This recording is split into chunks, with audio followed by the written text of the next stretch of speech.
So I'm officially 2 weeks into my routine, or 2 weeks down, I suppose, if you want to think of it that way, into my 60-day routine to sort of reset my physical health. I started at 278, and as of today, I am at 262.3, I think. So something like 15.7 pounds down, which is nice. I did my fast over the weekend. I did not make it to the gym this morning because I had a rough night falling asleep last night. I'm considering moving my gym time from early in the morning, like 4 a.m. in the morning, or at least getting up at 4 a.m. to head to the gym, to an evening exercise. I feel like there's way too many possibilities that could cause you to miss your routine window, your exercise window in the morning. If you have a rough night, if you have kids like me and your kids have a rough night sleeping, if they have a bad dream or something, they want to crawl into your bed and that keeps you up. Or if you get to bed late because you're dealing with stuff and you can't get your full night's rest, and then it's really difficult to get up at 4 a.m. It's borderline dangerous to get up and do that kind of an exercise routine if you're groggy or really deprived of sleep, especially if it's for a few days in a row, and as can be the case with kids. And so I think switching from a morning routine at the gym to an evening routine, although it does risk the possibility that coming home from the gym late at night and feeling kind of like amped up from the gym can also make it harder for you to fall asleep, I don't feel like I've ever really had that issue.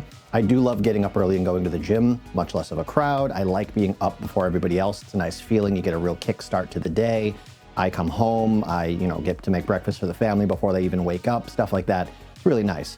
But I've missed 3 or 4 days at the gym now because I've had trouble sort of getting the night's sleep ahead of time that allows me to get up and go to the gym.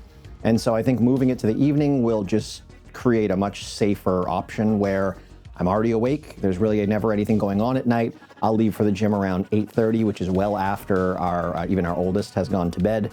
And then I'll get to the gym around 9. I'll do a half an hour to an hour workout, get home between 10 and 10:30, take a quick shower and get into bed. And without having to get up at 4 a.m., I can then sleep until 5 or 5:30 and still get up before the rest of the family, get a kickstart on the day, and still have gotten a full night's sleep. So I'm thinking of implementing that starting today. We'll see how it goes. I can't remember if I mentioned it in my other video, but I did also decide that I'm going to be enjoying Christmas Eve and Christmas, eating whatever I want, eating as much as I want, because they're meant to be celebration days, and so I'm going to celebrate. It'll be a nice little refrain from what I'm doing here, but then right back into it the next day. I'm not dragging it out or anything like that. I did a couple of my gym routines last week. They felt good. I didn't have any issues with them. I'm excited to get through the full week's set this week. I didn't get to last week, like I said, because of sleep issues.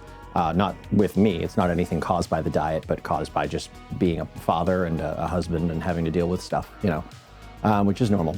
And yeah, it's been going well. I'm happy with the 15.5-ish pounds that I'm down in 2 weeks. The loss is consistent.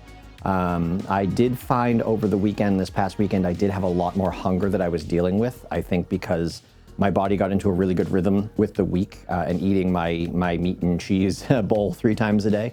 And then just like dumping that on Friday, it's hard to get through that if you don't have distractions. And this weekend I didn't have a ton of distractions on Saturday, which made Saturday really hard. Sunday we did a good amount yesterday, so I did okay. And I ended up having a meal around, I think, 3 o'clock. So I made it the entire, more than 48 hours.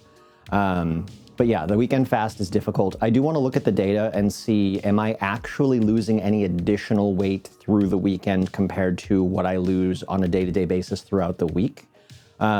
Because if it's roughly the same, like if there's no major benefit to doing it, and I feel like there might be, but I want to look at the data. I'll probably do it again this coming weekend. And if I see that there's no major benefit to it, then I may drop it and just continue eating the regular meals that I've been eating through the weekend. But we'll see. I don't want to do anything that doesn't have a purpose to it, right? So I like the fasting over the weekend. It's kind of nice not having to worry about food, and I can just worry about making sure that the family has nice meals or gets to enjoy their meals for the weekend, and I don't have to worry about what I'm eating. But if it's of no other benefit to my goal, which is to get into better shape, lose a bunch of weight, then I don't necessarily know if it's worth putting my body through that additional stress and my mind through that stress.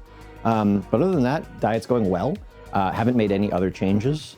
May tweak the workouts to the evenings and may drop the weekend fast after the next weekend. I want to see what the numbers look like. But other than that, going well. So anyways, thank you guys for following along with this. Hopefully you still find it interesting. If you have any questions about what I'm doing or why I'm doing it or how I'm doing it or, you know, what the risks of it might be, which are plentiful, I assure you I'm aware of that. Feel free to ask in the comments down below, leave a like or a dislike so I know how you feel about these kind of videos. And if you like these and you want to see more like them, subscribe to the channel. But other than that, I will see you guys in the next one.